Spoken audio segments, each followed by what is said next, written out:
freedom brings opportunity. So your folks are going out of town. You got the place all to yourself? Darling, as far as the house is concerned, just use your best judgment. You know what, Trust. Now give me the number so I can call her back.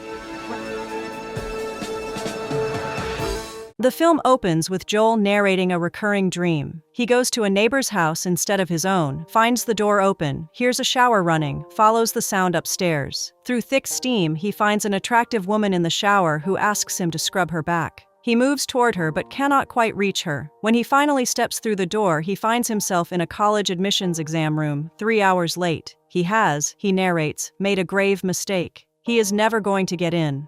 Joel Goodson is a high school senior in suburban Chicago, living in an immaculate house with parents who are very focused on appearances and on Princeton. He plays poker with his friends and talks a bigger game than he has ever backed up. He has not had anywhere near the experiences he implies. His friend Miles is heading somewhere interesting soon and pulls Joel aside. The advice is direct. Stop worrying so much about consequences and make something actually happen. Joel's parents are leaving for a stretch of days, and he will have the house entirely to himself. Miles makes the point clearly. This is the window. Use it. After his parents leave, his mother's parting words being that she trusts him, which will not age well, Joel has the run of the house. He pours his father's whiskey and drinks it standing in the kitchen. Then, in a moment that has since become the film's most quoted image, he puts on some music and slides across the living room floor in his socks, shirt and underwear, singing and dancing for an audience of 0. It is absurd, sincere, and entirely joyful. He is completely alone and having the time of his life. That night, Glenn shows up with a date, explaining they have nowhere else to go and knowing the house is available. Joel lets them in reluctantly. He and Barry attempt to study while the sounds emanating from the other room make this exercise increasingly meaningless. They eventually give up and leave the house. Joel, operating on some combination of Miles's encouragement and accumulated restlessness, makes a decision he knows he should not make. He takes his father's Porsche out of the garage, the car his father told him specifically and clearly never to drive. He cruises the neighborhood, stops near some people, and then cannot produce a single word. The Porsche goes back in the garage. Miles gets a number from a newspaper advertisement and calls it on Joel's behalf before Joel can stop him. A woman named Jackie is booked to visit the house. Joel spends the day doing chores and studying, nerves building with every hour. When the doorbell rings, Jackie is at the door, a drag queen with a deep voice and large presence. Joel makes his excuses and retreats inside. He calls Miles immediately and demands he come over. Miles refuses. Eventually, Jackie talks her way in. They have a pleasant enough conversation, and Joel pays her for her time. Before she goes, Jackie leaves a name and number, a woman named Lana. Joel tries not to call. He calls. He gives a false name, Ralph, and sets up a meeting.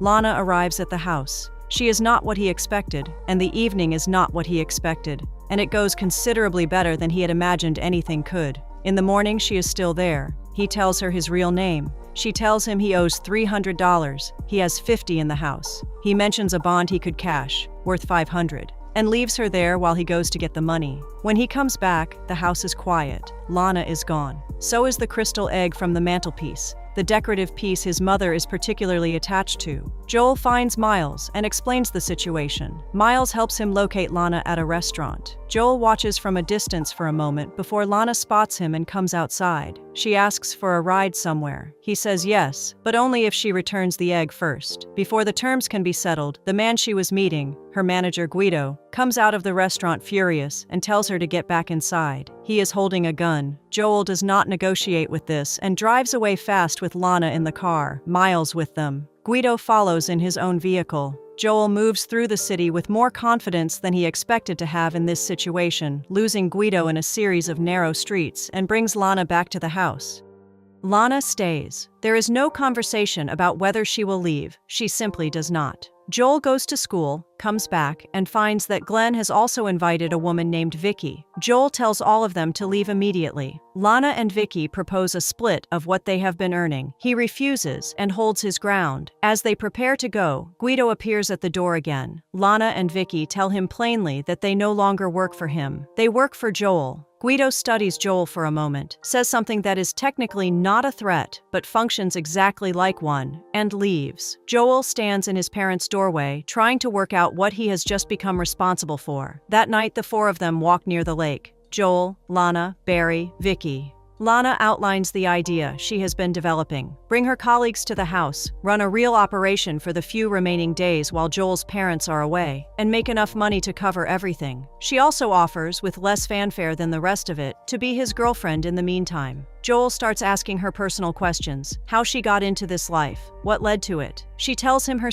father. He keeps pressing. She eventually tells him that the way he is asking makes it feel like judgment, not curiosity, and pulls back. They are standing near the dock as this conversation happens. The Porsche is parked nearby. It begins to move. Neither of them notices immediately. By the time they do, it has rolled off the edge of the dock and into the lake. The next day, the car comes out of the water and the repair estimate arrives. It is far more than he has. That same day, Joel is suspended from school for 5 days and removed from his business class project. He cycles to Lana's apartment on a borrowed bike, and when everything seems to be collapsing at once, goes to her and holds on. They commit to the plan. Lana organizes her side of the operation and assembles colleagues at the house. Joel goes out and works the school, talking to students he knows and some he does not, making the case with the kind of persuasive clarity he has never applied to anything before. Barry manages the money, Lana runs the logistics, Joel handles sales and marketing.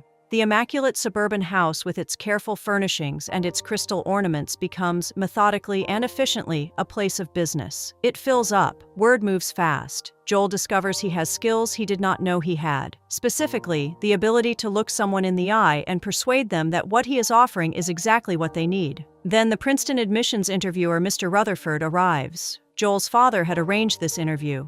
It was supposed to be a clean house and a focused conversation. It is neither. Joel gets through it poorly, concludes internally that he is looking at the University of Illinois, and carries on. His father calls during the evening and a woman answers the phone. His father is suspicious. He assumes a party. He does not know it is considerably more than that. Joel's mother takes the call from her husband and tells Joel to look after himself. She also tells him they will be home the next day. Lana has other ideas for the remaining time. She wants to make love on a train, a moving one, with the lights and the city going past the windows. Joel pays the operation for the night and they head to the train. They wait for the other passengers to thin out. When the car empties enough, they are together in the dark and the motion and the speed. It is genuinely romantic in a way the rest of this has not been. The next morning, Joel counts what he has earned. He has enough to pay for the car. He drives it home, proud of the calculation. He walks into the house and finds it completely stripped. Everything is gone. Furniture, art, everything that makes the house his parents' home. He calls Lana. Guido answers. He tells Joel she always liked trains. He also mentions that he is the one who took everything. Joel has 2 hours before his parents arrive. Guido tells him he can buy it all back. Joel and his friends scrape together what is needed and buy everything back. They carry it back into the house, piece by piece, and restore everything to its original position. His parents return, and the house looks exactly as they left it. His mother picks up the crystal egg, examines it, and notices a small crack. Joel does not try to explain. He does yard work the next day as an offering of some kind. His father comes outside and tells him that Mr. Rutherford has called. Princeton has offered Joel a place. The interviewer, it turns out, was impressed, not by the polish or the preparation, but by something about the conversation itself. The recurring nightmare from the opening, the exam room, and the 3 hours, and the certainty that he had ruined everything, has a different ending than Joel thought it would. He walks with Lana at night when the film closes. Both of them know what happened over the last 2 weeks. Neither of them says any of it.